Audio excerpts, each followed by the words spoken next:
காட்டுவான். அர்த்தபூர்வமாக அல்லாஹு தஆலா இந்த வார்த்தைகளை எடுத்துச் சொல்வான். இதிலே சொல்கிறான், கல்லா பல் துஹிப்பூனல் ஆஜிலா. இவர்கள் என்ன செய்கிறார்கள் என்றால் இந்த உலக வாழ்வை தேர்வு செய்கிறார்கள், இந்த உலகத்தை நேசிக்கிறார்கள், அவசரப்பட்டு இந்த உலகத்தை விரும்புகிறார்கள். மறுமையை விட்டு விட்டார்கள். சுப்ஹானல்லாஹ். சிந்தித்து பார்ப்போம். அல்லாஹ்வுடைய இந்த நல்வழி இருக்க, அல்லாஹ்வுடைய இந்த வழிகாட்டல் இருக்க, அதற்கான அந்த வழிகாட்டலை செய்துவிட்டால் தான் கடைசியிலே அதற்கான சான்றிதழ் கிடைக்கும் என்ற அந்த உணர்வுகளையும் மறந்துவிட்டு உலகத்துக்காக, உலகம் எதை நோக்கி புறப்படுகின்றதோ, உலகம் எதை அவனுக்கு ஆசையாக காண்பிக்கின்றதோ அதை பின்பற்றுவதற்காக திட்டம் தீட்டுகிறான். அப்படி திட்டம் தீட்டி அதிலே விழுந்து விடுவான் என்றால் அவன் மறுமையை விட்ட குற்றவாளியாக மாறுகிறான் என்பதை இந்த வசனத்தில் அல்லாஹ் சொல்கிறான். சிந்திக்க கடமைப்பட்டிருக்கிறோம். உலகத்தை எப்படி நேசிக்கிறார்கள் என்றால், அன்பு சகோதரர்களே, அல்லாஹ்வுக்கு கட்டுப்பட்டு அடியான் என்று பிரகடனப்படுத்துகிறான், நான் ஒரு விசுவாசி என்று பிரகடனப்படுத்துகிறான்.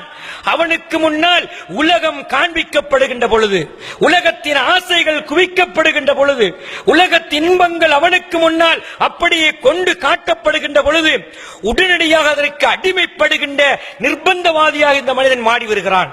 அப்படியா இல்லையா? உண்மையிலேயே அல்லாஹ்வை மறந்து விடுகிறான், அல்லாஹ்வுடைய மார்க்கத்தை மறந்து விடுகிறான். இந்த உலகம் கொண்டு காட்டப்படுகின்ற பொழுது அதற்கு கட்டுப்படுகிறான்.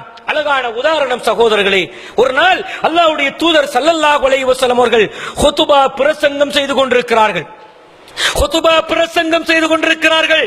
இந்த கட்டத்தில் வியாபார கூட்டம் உண்டு, வியாபாரம் செய்வதற்காக அப்படியே படையெடுத்து நிற்கிறார்கள். அந்த செய்தி சில சஹாபாக்களுடைய காதுகளுக்கு எட்டுகின்றது. அன்பு சகோதரர்களே, அல்லாஹ்வுடைய தூதரை விட்டுவிட்டு வியாபாரத்தை நோக்கி ஹுதுபாவை கூட கேட்காமல் புறப்பட்டு செல்கிறார்கள். அல்லாஹ் சொல்கிறான், நீங்கள் ஜும்மாவுக்காக அழைப்பு விடுக்கப்பட்டால்,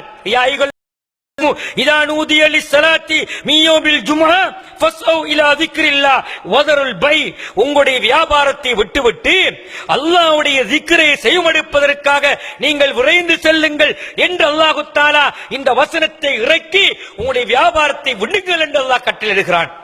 சிந்தித்து பாருங்கள், ஏன் அல்லாஹ் இட்டான் தெரியுமா? அழகான வழிகாட்டல் இருக்கின்றது.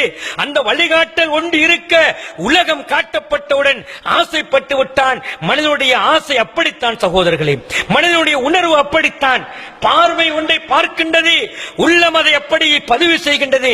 பார்த்தவுடனே பதிவு செய்து கொள்கிறான், பதிவு செய்ததை செயல்படுத்துவதற்காக திட்டம் தீட்டுகிறான். அப்படி திட்டம் தீட்டினால் உலகத்திலே ஒரு கெட்ட சான்றிதழ் அவன் கையிலே கொடுக்கப்பட போகின்றது. ஆனால் மறுமையில் அவன் கை சேதவாதி, அவன் நரகவாசி, அல்லாஹ்வுக்கு கட்டுப்படாத அநியாயக்காரன் என்ற சான்றிதழ் அவன் கையில் கொடுக்கப்பட்டு விட்டால் எவ்வளவு துர்ப்பாக்கியத்தனமாக இருக்கும் என்பதை ஒரு கணம் சிந்திக்கப்பட்டிருக்கிறோம். அன்பான சகோதரர்களே, அல்லாஹு தஆலா திருமறை குர்ஆனில் இவ்வாறு ஒரு வசனத்தை சொல்கிறான். சூரத்து நிசா 4வது அத்தியாயம் 118வது வசனம்.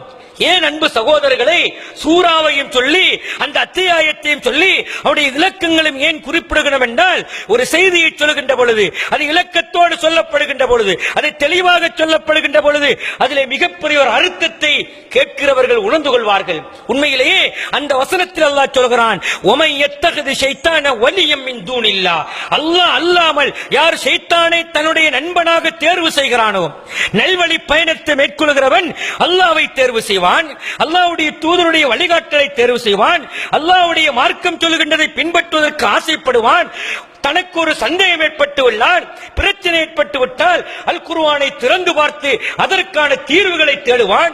நபிகளார் ஸல்லல்லாஹு அலைஹி வஸல்லம் ஹதீஸை படித்து பார்த்து அதற்கான முடிவுகளை தேர்வு செய்வான். அந்த முடிவின் பிரதி உபகாரம் நல்லதாக அமையும் சகோதரர்கள்.